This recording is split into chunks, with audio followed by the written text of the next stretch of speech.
Hello guys, welcome back to my channel Earth Mom Dehradun. मैं हूं ज्योति और वेलकम है आप सभी का मेरे चैनल में। सो गाइस, आज का रिएक्शन वीडियो हम लोग शुरू करेंगे, लेकिन शुरू करने से पहले थोड़ा सा मेरा मूड ऑफ था और मैंने वैसे तो कम्युनिटी कल लेट नाइट डाली थी, क्योंकि जब मैंने ये न्यूज़ देखी सुनी तो मन बहुत ज़्यादा मेरा विचलित हुआ। जैसे कि आप देख रहे हो कि प्राकृतिक कहर बहुत ज़्यादा बढ़ रहा है, बहुत सारे जीव जंतु मनुष्य इन सब की चपेट में आ रहे हैं। ज़्यादा मैं इस चीज़ पे क्या बोलूँ, बस यही बोल सकती हूँ कि भगवान सब पे अपनी कृपा बनाए। और आप सब लोगों से मैं रिक्वेस्ट करूँगी कि जितने भी लोग बरसात के मौसम में हिल स्टेशन जाने का या पहाड़ों में जाने का प्लान करते हैं, आप लोग बिल्कुल मत किया कीजिए, क्योंकि बरसात के समय पहाड़ों में बहुत सारी कैजुअल्टी होती रहती हैं। लेकिन इस बार इतनी भयंकर रूप से हमारे सामने आएगी ये नहीं सोचा था, तो इसीलिए पहाड़ों में जाने से पहले बरसात के मौसम में 100 बार सोच लीजिएगा। चलिए फिर वीडियो में हम लोग बढ़ते हैं आगे। निक्कू, सुमित और कामनी जी के ऊपर आज का रिएक्शन वीडियो होने वाला है। फाइनली पूजा को अपनी गलती का एहसास हो गया और निक्कू को मिली है एक बहुत बड़ी खुशखबरी। साथ में कामिनी जी ने कैमरे के पीछे की सच्चाई से ऑडियंस को वाकिफ़ कराया। इन सब चीज़ों के बारे में वीडियो में आज हम बात करेंगे। वीडियो को एंड तक बिना स्किप करे हुए ज़रूर देखना। ऑल्सो मैं आप लोगों को आज एक बहुत ही यूज़फुल चीज़ दिखाने वाली हूँ, सिर्फ एक ही चीज़ दिखाने वाली हूँ, इसलिए आप लोगों का ज़्यादा समय नहीं लूँगी। मैं खोलूँगी भी आपके ही सामने। मैंने मंगाई थी एक बहुत ही ब्यूटीफुल बेडशीट, जो कि मुझे इतने रीज़नेबल प्राइस में ये मिली है। इसके साथ आई थिंक कुशन्स भी मिले हैं छोटे वाले, तो आप सबके सामने ही हम इसकी अनबॉक्सिंग करेंगे और देखेंगे कि किस तरीके का फैब्रिक इसमें रिसीव हुआ है। अगर ये अच्छा हुआ तो मैं आपको रिकमेंड करूँगी। तो चलिए इसको फटाफट से हम लोग ओपन कर देते हैं। कलर तो इसका मुझे पहली ही बारी में बहुत ही सुंदर लग गया था, देखने में ही कलर बहुत अच्छा लगा था। क्योंकि मेरे पास किंग साइज़ बेड है तो मैंने किंग साइज़ ही बेडशीट ऑर्डर करी थी। और ओके, इसके साथ मिले हैं छोटे छोटे 2 कुशन्स। ये देखिए, छोटे छोटे 2 कुशन्स मिले हैं। 2 काफ़ी अच्छे साइज़ के पिलो कवर्स हैं गाइज़। काफ़ी अच्छे साइज़ के पिलो कवर्स मिले हैं गाइस, काफ़ी अच्छे साइज़ के पिलो कवर्स मिले हैं। तो ये जो फैब्रिक है ना, ये हल्का सा थोड़ा थोड़ा कुशन टाइप्स वाला फैब्रिक लग रहा है। ओके, और ये है बेडशीट। पिलो कवर्स में थोड़ा सा कुशन वाला फैब्रिक है, उसको सॉफ्ट बनाने के लिए आई थिंक। लेकिन बेडशीट ये पूरी की पूरी कॉटन की लग रही है गाइस। ये देखिए, पूरी कॉटन की बेडशीट लग रही है। तो हाँ, अगर मैं बात करूँ कपड़े की, तो कपड़ा काफ़ी मोटा है, मतलब पतला सा, हल्का सा। मतलब रेट के हिसाब से बोलूँगी तो रेट के हिसाब से काफ़ी सही फैब्रिक इसमें मिला है। बहुत ज़्यादा पतला वाला फैब्रिक नहीं है, तो चादर बैठ जाएगी आराम से, क्योंकि बिल्कुल भी फिसलन टाइप्स भी नहीं। कॉटन की ये बेडशीट है। मैं यहाँ पे पिक्चर भी लगा दूँगी, तो आप लोग देख लेना। और अगर आप लोगों को ये बाय करनी है तो मैं कम्युनिटी में भी और कमेंट में भी इसका लिंक पिन कर दूँगी, पोस्ट कर दूँगी। आप वहाँ से बाय कर सकते हैं, क्योंकि एक्चुअली में बहुत रीज़नेबल प्राइस में है। मैंने इतने प्राइस में एक्सपेक्ट नहीं करा था कि इतना अच्छा मुझे जो है प्रोडक्ट रिसीव हो जाएगा। तो चलिए वीडियो में अब हम लोग बढ़ते हैं आगे, शुरू करते हैं रिएक्शन वीडियो। कल कामनी जी की भाभी बहुत ज़्यादा गुस्से में वीडियो बना के आई थी, जहाँ पे वो नेगेटिव कमेंट्स वालों के ऊपर बरस गई। उनके हिसाब से कुछ लोग उन्हें कमेंट सेक्शन में कह रहे थे कि निक्की से चिपक रही है, निक्की से चिपक रही है, निक्की के आगे पीछे घूम रही है। तो इस बात का उन्हें बहुत ज़्यादा बुरा लगा और उन्होंने लताड़ दिया कमेंट सेक्शन में कमेंट करने वाले ऑडियंस को और अपने सब्सक्राइबर्स को। और साथ में उन्होंने काफ़ी रूड बिहेव किया। एग्जैक्टली क्या होता है ना, मुझे लगता है कि अभी अच्छे से ना यूट्यूब की दुनिया में रंगी मंगी नहीं है, तो शायद इनको अभी थोड़ा सा ये सीखने की ज़रूरत है कि नेगेटिव पॉजिटिव आपकी ऑडियंस ही होती है। चाहे वो आपको कमेंट में नेगेटिव लिख के जा रही है, चाहे वो आपको कमेंट में पॉजिटिव लिख के जा रही है। और एक बात मैं आपको और बताती हूँ कि जो लोग कमेंट तक लिखने आ जाते हैं ना, वो एक्चुअली में लॉयल ऑडियंस होती है, क्योंकि वो आपको वॉच टाइम तो देती है, लेकिन उसके साथ साथ अपना वक्त निकाल के आपको कमेंट भी करती है। और कमेंट इसीलिए करती है क्योंकि वो चीज़ें दिखती हैं, राइट। वो चीज़ें दिखती हैं इसीलिए वो चीज़ें करती हैं, और जो चीज़ें नहीं दिखती वो चीज़ें ऑडियंस कैसे पता चलेगा ऑडियंस को। तो जो ऑडियंस को दिखा वो यही दिखा कि आप निक्की के साथ कंफर्टेबल थी, आप निक्की के साथ ज़्यादा वीडियोस में दिख रही थी, इसीलिए ऑडियंस ने इस तरीके का परसेप्शन आपके लिए बनाया। लेकिन अगर आपको अपनी बात रखनी थी और एक्सप्लेन करना था तो आप बहुत सही तरीके से एक्सप्लेन कर सकती थी, अपनी कन्फ्यूज़न को क्लियर कर सकती थी कि हाँ मैं निकी के साथ कंफर्टेबल हूँ, क्योंकि उसके साथ मेरा रिश्ता शादी से पहले का है और हम शादी से पहले भी फ्रेंडली थे और आज भी हम दोस्त भी हैं और बहनें भी हैं। और रही बात कामनी जी की, तो कामनी जी रिश्ते में मेरी ननद लगती हैं, तो थोड़ा सा ननद के साथ भाभी का रिश्ता इतना ज़्यादा फ्रेंडली नहीं होता। डिपेंड करता है, देखो हर रिश्ता डिपेंड करता है, हर इंसान सेम नेचर का नहीं होता और हर इंसान के साथ हमारी सेम वाइब्स और सेम कंफर्ट जोन भी नहीं होता। तो आप इस तरीके से अपना रिश्ता ऑडियंस को क्लियर कर सकती थी, एक्सप्लेन कर सकती थी एक सही तरीके से, क्योंकि ऑडियंस ने एग्जैक्टली वही बोला जो दिखा, क्योंकि आप रील बनाती हुई निकी के साथ दिखी, आप व्लॉग में निकी के साथ दिखी, तो इसीलिए उन्होंने ये सवाल किया। अगर आप वीडियो में अपनी ननद के साथ दिखती, कामनी जी के साथ दिखती, तो शायद ऑडियंस को ये बोलने का मौका नहीं लगता। तो आप ये बात क्लियर कर सकती हैं और कर सकती थी एक बहुत साधारण तरीके से। चलिए कोई बात नहीं, देर आए दुरुस्त आए, ये चीज़ें कल हुई थी और आज की वीडियो में इन्होंने अपनी गलती को रियलाइज़ किया, इस बात का इन्होंने एहसास किया और ये बात अपनी ऑडियंस से क्लियर करी कि ये मैंने अपनी उन ऑडियंस को और अपनी वाईटी फैमिली को बिल्कुल भी नहीं बोला था। ये बात मैंने उन नेगेटिव कमेंट्स करने वालों को बोली थी जो मुझे पिछले 6-7 महीने से मेरे को कमेंट कर रहे हैं, मेरे को नेगेटिव कमेंट कर रहे हैं। और यहाँ पे उन्होंने एक बात और बताई कि जब मेरी बोलचाल बंद थी, और वो इसीलिए बंद थी क्योंकि मेरे ससुराल वालों की बोलचाल बंद थी। तो यस, ये चीज़ें हमने देखी हैं, ये चीज़ें इनफैक्ट सारी ऑडियंस ने देखी हैं कि जिस समय पे फैमिली में कंट्रोवर्सी चल रही थी, आपके ससुराल वालों की बातचीत बंद थी, आपने भी वहाँ बातचीत नहीं करी, आपने बिल्कुल कंट्रोवर्सी में कहीं पे कहीं तक भी कुछ भी एक शब्द भी नहीं बोला। आपके ससुराल वालों ने जितना आपको समझाया और आपने वहाँ पे बहू होने का फ़र्ज़ निभाया, आपने अपने मायके के रिश्तों को या अपने पुराने रिश्तों को वहाँ पे प्रायोरिटी नहीं दी। लेकिन जब चीज़ें सब सही हो गई उसके बाद ही आप लोगों ने यहाँ पे आना जाना शुरू किया। तो यस, लड़की को मायका और ससुराल दोनों बैलेंस करके चलना पड़ता है और लड़की का यही कहीं ना कहीं एक बहुत बड़ी कश्मकश हो जाती है कि कभी कभी अपने मन की अपनी इच्छा को दबा के हमें अपनों के लिए, अपने परिवार के लिए वो चीज़ें करनी पड़ती है।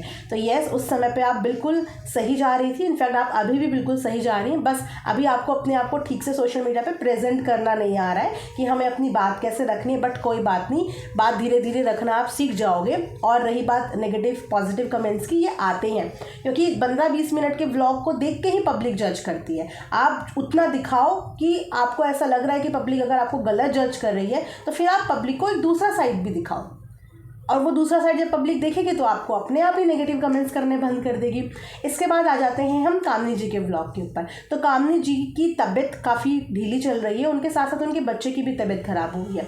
मैंने पहले ही बोला था कि जैसे ही कार्य कीरज ख़त्म होगा ना, सबको अपनी शारीरिक तकलीफ़ पता चलेगी, क्योंकि जब कोई कार्य कीरज चलता है ना, उस समय पे हमारे अंदर जोश भी होता है और ये परमात्मा की अपनी एक शक्ति भी होती है कि सोचो इतने दूर दूर पहाड़ों में लोग चढ़ जाते हैं और अगर नॉर्मल किसी को बोल दो इतनी देर की एक्सरसाइज तो कोई नहीं कर पाएगा। तो यस, ये एक कुदरती शक्ति होती है जो आपको उस समय पे बहुत हिम्मत देती है।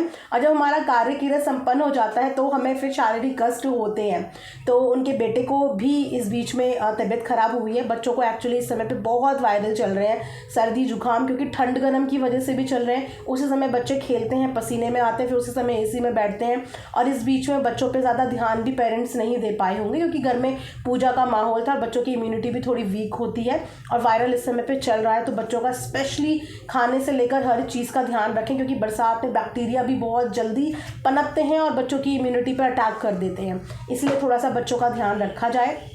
एंड यस, ये बात भी कहीं ना कहीं सच है कि थोड़ी बहुत चीज़ें दोनों के बीच में ख़राब हुई हैं, बट मैं इस चीज़ को भी अप्रिशिएट करूँगी कि इस बार दोनों ने बहुत समझदारी से जो भी चीज़ें हैं वो पब्लिकली यहाँ पे शोकेस नहीं करी। उन चीज़ों को बैक कैमरा पे ही ये लोग बात करेंगे या जो भी मनमुटाव है, क्योंकि देवरानी जेठानी का गाइस रिश्ता ही ऐसा होता है। और क्योंकि इनका रिश्ता एक बहुत बड़ी कंट्रोवर्सी के बाद ट्रैक पे आया था, तो हम इतनी भी एक्सपेक्टेशन नहीं कर सकते कि ये एकदम बिल्कुल ब्यूटीफुल मिश्री जैसे या शहद जैसा हो जाए। नहीं, दोनों ने अपने एंड पे कोशिश करके इस रिश्ते को सुधारने की कोशिश करी थी। तो चीज़ें अप डाउन फैमिली के बीच में चली जाती हैं, हो जाती हैं, बेशर्ते कि बस अपनी फैमिली की कोई भी चीज़ सोशल मीडिया पे ना आए, कैमरे पे ना आए, क्योंकि परिवार की इज्जत भी मायने रखती है, राइट। तो यहाँ पे एक चीज़ और जो गलत हुई थी वो थी निक्कू की व्लॉग में निक्कू की कज़न का कामनी जी को कुछ बोलना। हालांकि मैंने वो क्लिप मिस कर दी, मैंने वो क्लिप नहीं देखी, बट मुझे कमेंट्स पे पता चला कि ऐसा कुछ उन्होंने बोला था निक्कू की कज़न सिस्टर ने। तो ये बहुत गलत बात है। मतलब बच्चों को इस तरीके की ना तो फैमिली पॉलिटिक्स का हिस्सा बनना चाहिए, ना ही बच्चों को इस तरीके की बात करनी चाहिए, क्योंकि वो बच्ची ही है अभी, राइट। किस घर में क्या हो रहा है, अगर आप इन्हीं चीज़ों में उलझे रहोगे तो अपने लाइफ में क्या करना है, इन चीज़ों में आगे नहीं बढ़ पाओगे। आप सोचिए कि उसके एक स्टेटमेंट की वजह से जो बोला उसने, लेकिन उस स्टेटमेंट की वजह से दोनों देवरानी जेठानी के बीच में फ्रैक्शंस तो आए ना। हालांकि निक्कू ने वो पार्ट ट्रिम तो करा, लेकिन उसको वो बोलने का फ्रीडम किसने दिया, उसको ये चीज़ बात करने का फ्रीडम किसने दिया। क्या उसको ये नहीं पता था कि रिश्ते में वो निक्कू की जेठानी लगती है, जिस घर में वो आई है वो उसी घर की बहू है, और आप उसी के बारे में बात कर रहे हो। तो ये एक गलत बात है, और घर के बच्चों को इन सब चीज़ों में इन्वॉल्व नहीं होना चाहिए। वहीं पर अगर आप निक्कू की सगी बहन को देखोगे ना, तो निक्कू की सगी बहन की तारीफ इसीलिए हो रही है क्योंकि वो दोनों में बिल्कुल भेदभाव नहीं करती। वो जिस तरीके से अपनी बहन के साथ कंफर्टेबल रहती है, वो उसी तरीके से कामनी जी के साथ भी कंफर्टेबल रहती है। और सेम गोज कामनी जी की बहन, कि वो जितना कामनी जी के साथ कंफर्टेबल रहती है उतना ही वो निक्कू के साथ भी रहती है, और उतना ही निक्कू की बहन और कामनी जी की बहन दोनों के बीच में प्यार इतना ज़्यादा है कि एक ही थाली में दोनों खाना खाते हुए भी दिखे हैं। तो जो इनकी सगी बहनें हैं उनके बीच में इतना प्यार है, और दोनों को ही रिस्पेक्ट देते हैं, दोनों बड़ी दीदियों को रिस्पेक्ट देते हैं। तो ये कज़न सिस्टर ने आके ये ब्लंडर इनके बीच में कर दिया है, और इसीलिए ये चीज़ बिल्कुल भी सही नहीं लगी। और यस, थोड़ा सा दोनों के बीच में मनमुटाव फील हो रहा है, बट आई एम श्योर कि मनमुटाव दो दोस्तों के बीच में भी होता है, दो सगी बहनों के बीच में भी हो जाता है गाइस। तो फिर ये तो देवरानी जेठानी है, समझदारी के साथ इस चीज़ को सॉल्व कर लेंगे। और परिवार ऑलरेडी पिछले दिनों बहुत कुछ सफ़र करके आया है। कहते हैं ना, दूध का जला हुआ छाछ भी फूक फूक के पीता है। और कामनी जी अपने आप में मैच्योर हैं, वो उन्होंने पहले भी काफ़ी सिचुएशन को बहुत अच्छे से डील किया है, और उनकी सहन शक्ति ही कहीं ना कहीं उनकी ताकत है, क्योंकि ये उनका नेचर भी है सहनशील, और उनका जो है तरीका भी यही है। वहीं पे निक्की का नेचर कामनी जी से थोड़ा डिफरेंट है, वो थोड़ा सा हंसी मजाक जॉली नेचर वाली है, इसीलिए शायद उसकी घर के बाकी के बच्चों के साथ ज़्यादा बनती है। लाइक जैसे आरती के साथ चुलबुलापन हो गया, अपनी बहन के साथ, देवर के साथ, क्योंकि उसका वैसे ही नेचर है, थोड़ा सा चुलबुलापन वाला नेचर, और कामनी जी का थोड़ा सा रिजर्व नेचर है। तो एक ही घर में दो अलग अलग, कहते हैं ना, पर्सनैलिटी के लोग जब मिलते हैं तो थोड़ा सा होता है, आपस में प्रॉब्लम्स होती हैं, क्योंकि जब हमारे सेम नेचर नहीं होते तो हमारे विचार भी अलग होते हैं, हमारे तौर तरीके ही अलग होते हैं। इसीलिए जो कामनी जी के व्यूअर्स हैं वो कामनी जी की पर्सनालिटी को पसंद करते हैं, और जब वो कामनी जी के विपरीत निक्कू की पर्सनालिटी देखते हैं तो उनको निक्कू की पर्सनालिटी पसंद नहीं आती। लेकिन जो निक्कू की चुलबुलापन वाली पर्सनालिटी पसंद करते हैं उनको फिर कामनी जी की पर्सनालिटी पसंद नहीं आती। तो यहाँ पे नेचर में भी डिफरेंस है, इसीलिए ऑडियंस के भी अपने अपने फेवरेट्स हैं। लेकिन मैं यही बोलूँगी कि ऑडियंस अपने पॉइंट ऑफ व्यू के लिए ही कमेंट सेक्शन में आती है, और अगर वो आपको बिना किसी अभद्र भाषा के अपने पॉइंट ऑफ व्यू आपके सामने रख रही है तो इसका मतलब आपके व्लॉग से ऐसे मैसेजेस जा रहे हैं।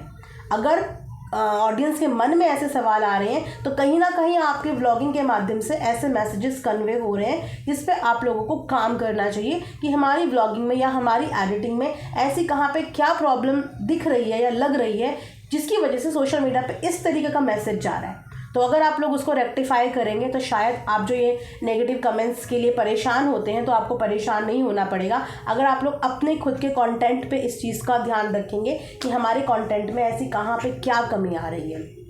और उसके साथ साथ अभी जस्ट मैं वीडियो बनाने से पहले देख रही थी तो मैंने देखा कि निक्कू का एक कम्युनिटी पोस्ट भी आया है, जहाँ पे वो किसी खुशखबरी की बात कर रही हैं कि भागवत पूरा होते होते हमारे पास एक बहुत बड़ी गुड न्यूज़ आई है, जो गुड न्यूज़ मैं आप सबके साथ बहुत जल्दी शेयर करने वाली हूँ। अब आई डोंट नो कि कौन सी गुड न्यूज़ मिली है। वैसे निक्कू ने एक चमत्कार भी बताया था कि उनके पास फूलों में गणपति जी आ गए थे, जो गणपति जी पुजारी जी ने निक्कू को दिए थे। जिसके बाद निक्कू ने बोला कि गणपति जी विघ्न हरता है, तो ये मेरे सारे विघ्न हरेंगे, मेरे परिवार के सारे विघ्न हरेंगे। तो उस पर भी कुछ लोगों ने बोला कि नाटक नौटंकी या कंटेंट के लिए क्रिएट कर लिया। तो मैं ये बोलूँगी कि इंसान चाहे कितना भी मॉडर्न हो जाए, लेकिन परमात्मा का डर सबको होता है। उन्होंने इतना बड़ा कार्य कीरज कराया है जिसको कराने के लिए सच में ब्लेस्ड होना बहुत ज़रूरी है, क्योंकि सबके बस की बात नहीं होती। इतनी भीड़ में भगवान कुछ ही लोगों को चुनता है जो इस लायक होते हैं या जो सक्षम होते हैं, जो ये चीज़ें करा पाए। तो उनकी इस चीज़ को मैं बिल्कुल भी जज नहीं करूँगी, उनके भक्ति भाव को, परिवार के किसी भी इंसान के भक्ति भाव को मैं जज नहीं करूँगी, क्योंकि उनके परिवार ने बहुत बड़ी एक कथा का समापन कर लिया है, इसलिए मैं किसी को भी जज नहीं करूँगी। और ये तो शुरुआत है, क्योंकि जो चीज़ आपने कर ली ना, तो आप खुद देखना कि आपके परिवार के एक एक सदस्य के ऊपर किस तरीके से ब्लेसिंग्स आती हैं। ये तो शुरुआत है, चलो निक्कू से गुड न्यूज़ की शुरुआत हो गई, लेकिन क्योंकि परिवार के हर एक इंसान ने बहुत प्योरिटी के साथ इस पूरी पूजा में अपना कंट्रीब्यूशन दिया, क्योंकि पैसा ही खर्च करना सब कुछ नहीं होता। आप पैसे से चीज़ें तो खरीद सकते हैं, लेकिन उन चीज़ों को मैनेज करने के लिए भी आपको इंसानों की ज़रूरत पड़ती है, और वो था ये परिवार, जिसमें मैं बिल्कुल नहीं बोलूँगी कि एक ने बहुत ज़्यादा या एक ने बहुत कम किया। मैं सबको बराबर लेके चलूँगी, क्योंकि एक कार्य को पूरा करने के लिए हर एक इंसान का कंट्रीब्यूशन होता है। जैसे कि एक व्लॉग को बनाने के लिए एक सिंगल इंसान का नहीं, पूरी टीम का कंट्रीब्यूशन होता है, फैमिली के एक मेंबर का कंट्रीब्यूशन होता है। इसी तरीके से घर में अगर छोटे से छोटा कार्य होता है तो उसमें सबका बराबर का योगदान होता है। फिर चाहे वो निक्कू की मम्मी हो, चाहे वो निक्कू की बहन हो, चाहे वो कामिनी जी की बहन हो, चाहे वो खुद कामिनी जी हो, चाहे वो खुद निक्कू हो, खुद सुमित हो, चाहे खुद अजीत जी हो, सबका इक्वल पार्टिसिपेशन था। क्योंकि ये घर मेरा तेरा नहीं है, ये घर इनका है, ये घर इनका है, इन सब लोगों का ये घर है। तो जो भी खुशियाँ आएंगी वो सबके हिस्से में आएंगी, क्योंकि भगवान कभी पार्शलिटी नहीं करता, ना ही भगवान कभी बायस्ड होता है। भगवान देता है, बराबर देगा। आपके भाव देख के, आपके विचार देख के, आपने किस भाव से भगवान की भक्ति करी है वो देख के भगवान बराबर देगा। भगवान की नज़र में हर इंसान बराबर है, वो ऐसा कभी भी नहीं करता। तो इसीलिए मैं एक ने ज़्यादा किया, दूसरे ने ज़्यादा किया, इन चीज़ों को नहीं बोलूँगी। मैं तो बोलूँगी कि बच्चों का भी सबसे बड़ा योगदान है, कि उन बच्चों ने अपनी माँओं के बिना किस तरीके से ये 7-8 दिन निकाल लिए। सोचिए कि धन्वी ने कैसे निकाल लिए, वहाँ पे धनु ने कैसे निकाल लिए। तो बच्चों का भी कॉन्ट्रीब्यूशन है कि उन्होंने अपने पेरेंट्स को परेशान नहीं किया। सोचो कि उस बच्चे की तबीयत खराब भी हुई तो कब हुई, जब पूरा कार्य संपन्न हो गया। अगर सोचो कि कार्य के बीच में उसकी तबीयत खराब हो जाती तो क्या कामिनी जी पार्टिसिपेट कर पाती ठीक से? क्योंकि माँ के लिए बच्चे से बढ़कर क्या होगा, और बच्चे की तबीयत खराब है तो माँ तो वहीं डिस्ट्रैक्ट हो जाती है। लेकिन बच्चे की तबीयत पूरा कार्य संपन्न होने के बाद ही, इसका मतलब इनके कार्य में कोई विघ्न, कोई भी प्रॉब्लम नहीं आई। जो भी हुआ उसके बाद हुआ, बट कोई बात नहीं, सब कुछ मैनेज हो जाएगा। मैं बस यही बोलूँगी कि स्टे पॉजिटिव, स्टे ब्लेस्ड। जो बहुएं होती हैं वो घर की ताकत होती हैं, छोटी मोटी चीज़ें सबके बीच में होती हैं। माफ़ी मांगना सीखो, माफ़ करना सीखो, इसी में ज़िंदगी की सारी खुशियाँ मिली हुई हैं। चलिए इसी के साथ ये रिएक्शन वीडियो मैं यहाँ पे एंड करती हूँ। आई होप कि आप सब लोगों को पसंद आया होगा। इस सेक्शन में कमेंट करके ज़रूर बताइएगा। मिलेंगे नेक्स्ट वीडियो में, तब तक अपना ध्यान रखिए। Thanks for watching Earth Mom Dehradun. Bye bye, take care.